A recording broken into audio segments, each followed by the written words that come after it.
ሰላም እንዴት ናችሁ? ውድ የቻናላችን ቤተሰቦች ሁሉ በያላችሁበት የዓለም ዳርቻ ሰላማችሁ ይብዛል። እስከዛሬ ቆም ብላችሁ አይታችሁት ካልሆነ ዛሬ ቆም ብላችሁ በማየት የምታገኙትን ውጤት መጨረሻ ላይ ታያላችሁ። የዚህ ቻናል አዲስ የሆናችሁ ሰብስክራይብ በማድረግ ጀምሩ። ነባር ቤተሰቦቻችን ደግሞ ከመቼውን ጊዜ በላይ ላይክ እና ሼር እያደረጋችሁ አማርኛን ከመሰረቱ ማንበብና መጻፍ ለሚቸገሩ ሁሉ ታዳርሱልኝ ዘንድ ከወዲሁ አሳስባለሁ። በአጭር ጊዜ አማርኛን አቀላጥፋችሁ ለማንበብና ለመጻፍ የምትቸገሩ ሁሉ ከፊደላት ከመሰረቱ የምትጀምሩ እንግሊዘኛን፣ አማርኛን፣ ሂሳብንም ጨምሮ እንዲሁም ደግሞ ማንበብ እየቻላችሁ መጻፍ ለተቸገራችሁ ረዣዥም ምንባብን ለመጻፍና ለማንበብ እየተቸገራችሁ ያላችሁት ወንድሞቼ በአጭር ጊዜ ብቻ አቀላጥፋችሁ መጻፍና ማንበብ የምትችሉ መሆኑን ስንቶቻችሁ ታውቃላችሁ? ስለዚህ ለዚህ ደግሞ መፍትሄው የምታገኙት በውስጥ መስመር በመማር በአጭር ጊዜ ራሳችሁን ማወቅ አቀላጥፋችሁ ማንበብና መጻፍ ትችላላችሁ። በውስጥ መስመር መማር የምትፈልጉ ከሆነ ደግሞ እዚህ ጋር በማስቀምጥላችሁ ስልክ በቀጥታ በመደወል በኢሞ፣ በዋትስአፕ፣ በቴሌግራም እንዲሁም ሊንኮቻችን በመጠቀም ዘወትር በኦንላይን ከሰኞ እስከ ዓርብና እሁድ ቅዳሜን ጨምሮ ትምህርቱን እየሰጠን እንገኛለን። ይህ ቪዲዮ እንዳደረሳችሁ እናንተ ጋር ላይክ እና ሼር በማድረግ ሌሎች አስተላልፉልኝ። ከዚህ በበለጠ ቴሌግራም ግሩፕ አለ። ግሩፑን ጆይን በማድረግ በአጭር ጊዜ ብቻ አማርኛን አቀላጥፋችሁ ማንበብ እንድትጽፉ እናደርጋለን። ባላችሁበት ሁናችሁ ያለምንም ሁኔታ እድሜ ሳይገድባችሁ፣ ጊዜ ሳይገድባችሁ፣ የትኛውም ሁኔታ ሳይገድባችሁ አማርኛ፣ እንግሊዘኛ እና ሂሳብን ማንበብና መጻፍ ትችላላችሁ ማለት ነው። ዛሬ አጫጭር ምንባቦች እንዴት ማንበብ እንደምንችል አብረን የምናይ ይሆናል።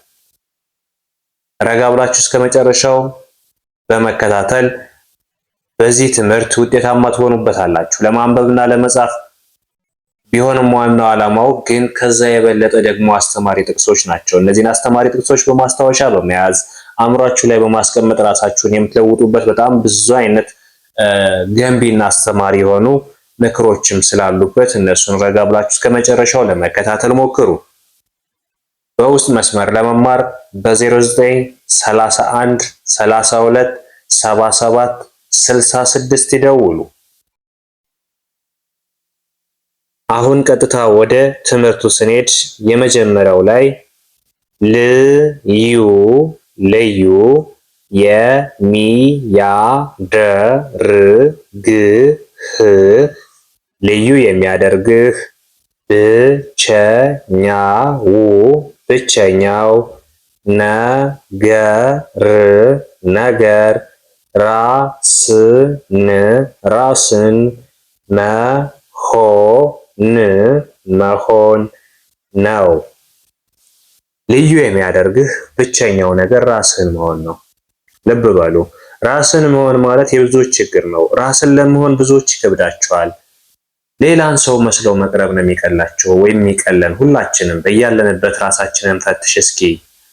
የትኛው ሰው ነው ራሱን መስሎ መቅረብ የሚወደው? ወይ አንዱ የአንዱን ባህሪ ተላብሶ አንዱ የራሱ ያልሆነን ባህሪ ተላብሶ መጥቶ ነው እኛ ጋር የሚቀርበው። ስለዚህ ራሳችንን መሆን ከቻልነ ብቸኞች እንሆናለን። ራሳችንን መሆን ስንጀምር በራሳችን እንተማመናለን። ራሳችንን መሆን ስንጀምር ስለ ነገ እንኖራለን። ራሳችንን መሆን ስንጀምር ራዕያችንን እናሳካለን። ስለዚህ ራስህን ሁን ወንድሜ፣ ራስሽን ሁኝ እህቴ። ራስን መሆን ማለት ቀላል አይደለም። ራስን መመልከት ሌሎችን ከማየት በላይ ነው። ሁለተኛ፣ በትምህርት ውስጥ በጣም አስቸጋሪው ነገር ተነሳሽነት ማጣት ነው።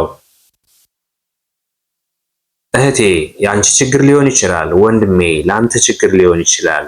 ይሄንን ነገር ረጋ ብለህ አንብበውና አንብበህ ተረዳው። ምንድነው የሚለው? በትምህርት ውስጥ በጣም አስቸጋሪው ነገር ተነሳሽነት ማጣት ነው። አንድን ነገር ስንጀምረው ትምህርትን ብቻ አይደለም፣ ሌሎችንም ማንኛውንም ስራ ለመስራት ስንፈልግ ተነሳሽነት ከሌለን ምንም ያህል ብንፍተረተር መልሰን እዛው ነው የምንሆነው። መውጫችን መንገዳችን አናገኝም። ስለዚህ አንድን ስራ ስንጀምር የመጀመሪያ የአእምሯችን ተነሳሽነትና የየቱ ግብ ላይ ነው መድረስ ያለብኝ? ይህን ስራ ለምን እሰራዋለሁ? ይህን ትምህርት ለምን እማረዋለሁ? ነገ የት እደርስበታለሁ? ነገ ለምን ዓላማ ነው መማረው? ለምን ዓላማ ነው ምሰራው? የሚለውን መጀመሪያ ከወዲሁ እቅዳችን ማቀድ መቻል አለብን። ሲቀጥል ደግሞ ያንን ነገር በተነሳሽነት መስራት መቻል አለብን። ከራሳችን የፈለቀ ተነሳሽነት፣ በሰዎች ጉጉት አይደለም፣ በራሳችን የፈለቀ ተነሳሽነት ሲኖርን ምንም ከባድ የሚባል ስራ የለም። ማንኛውም ስራ ተነሳሽነት ይጠይቃል። በተነሳሽነትና በራሳችን ፍላጎት ከሰራነው ሁሉም ነገር ቀላል ነው። ትምህርትም ልክ ለዛ ተነሳሽነት ያስፈልገዋል ማለት ነው። ወደ ሶስተኛው ስንሄድ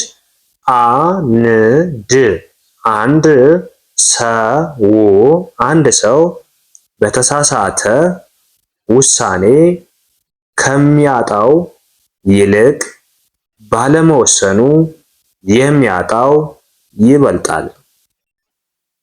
ልብ በሉ።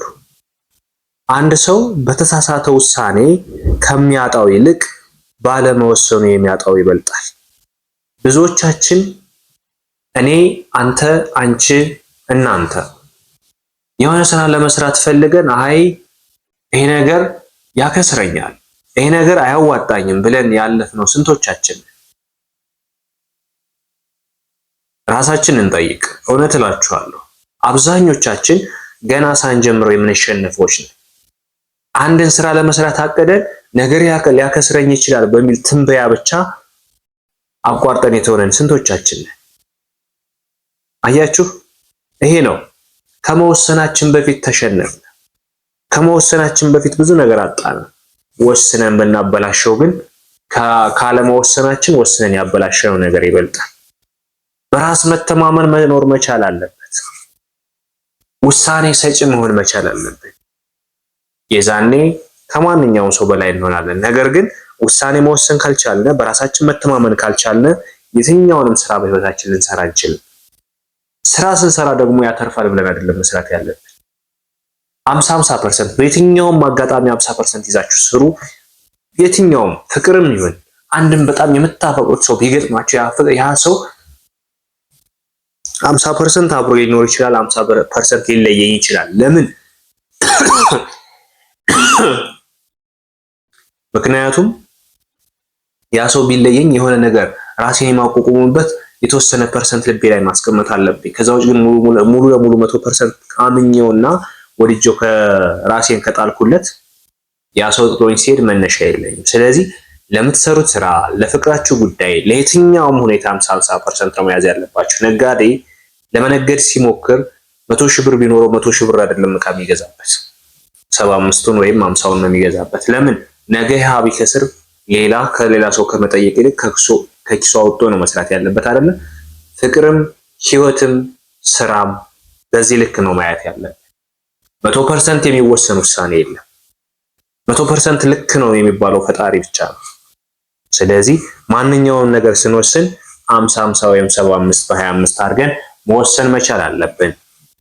አንድ ሰው በተሳሳተ ውሳኔ ከሚያጣው ይልቅ ባለመወሰኑ የሚያጣቸው ነገር ይበልጣል ማለት ይሄ ነው። ስለዚህ አንድን ነገር ወስነን ስንሰራ ልንከስር እንችላለን፣ ልንወድቅ፣ ልንነሳ እንችላለን። ግን በውድቀትና በመነሳት መካከል ብዙ ትምህርቶች እናገኛለን፣ ብዙ ውጤቶችም እናገኛለን። ስለዚህ ይሄንን መጠቀም መቻል አለብን።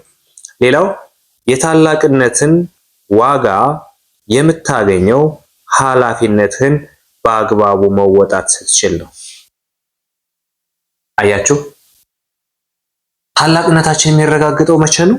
ኃላፊነታችን መወጣት ስንችል። የተሰጠን ማንኛውም ከጥቃቅን እስከ ላይኛው ደረጃ የተሰጡን ኃላፊነቶችን በትክክል መወጣት ስንችልና በትክክል በአግባቡ ኃላፊነታችን ስንወጣ እኛ ትልቅነታችን የሚረጋገጠው የዛኔ ነው ማለት ነው። ስለዚህ የታላቅነትን ዋጋ የምታገኘው ኃላፊነትን በአግባቡ ስትወጣ ነው ማለት እሱ ነው። ሌላውና የመጨረሻው የውሸት ስኬታማ ከመምሰል የእውነት መውደቅ ይሻላል። አስመሳይ ሰዎች አትሁኑ። በቃ ባጭሩ ምንም ማብራሪያ የለውም እና አስመሳይ ሰዎች ከሆነ ሁሌም ቢሆን ውድቀት እንጂ ውጤት አያገኘንም። ሁነን መገኘት መቻል አለብን። ለማንኛውም ነገር የሚሰራ ሰው ለመምሰል ሳይሆን የሰራ ሰው ሁነን መገኘት መቻል አለብን። የሚያወራ ሰው ሳይሆን ተግባር ላይ የሚሆን ሰው መገኘት መቻል አለብን። አንድን ሰው ለመምሰል ሳይሆን ያ ሰው ሰራተኛ ከሆነ እሱን ለመምሰል አትሞክር፣ እሱን ሆነ ተገኝ። ያ ሰው ፈጣን ከሆነ እሱን ለመምሰል ሆነ ተገኝ፣ እሱን ሆነ ተገኝ። ስለዚህ በማንኛውም ስራ ላይ በምንሰራቸው ስራዎች ሁሉ ለመምሰል ሳይሆን ለመሆን እንሞክር። ቤተሰብ አብራችሁ ስለነበራችሁ ከልብ አመሰግናለሁ። በሌላ ክላስ እስከምንገናኝ እናንተ ላይክ እና ሼር እያደረጋችሁ አማርኛን ከመሰረቱ ማንበብና መጻፍ ለሚቸገሩ ሁሉ ታዳርሱልኝ ዘንድ ከወዲሁ አሳስባለሁ። በውስጥ መስመር መማር የምትፈልጉ ከዚህ ጋር በማስቀምጥላችሁ ስልክ በቀጥታ መደወል በኢሞ፣ በዋትስአፕ፣ በቴሌግራም የምታገኙ ነው የሚሆነው። አብራችሁ ስለነበራችሁ ከልብ አመሰግናለሁ። በሌላ ክላስ እስከምንገናኝ መልካም ጊዜ ይሆንላችሁ።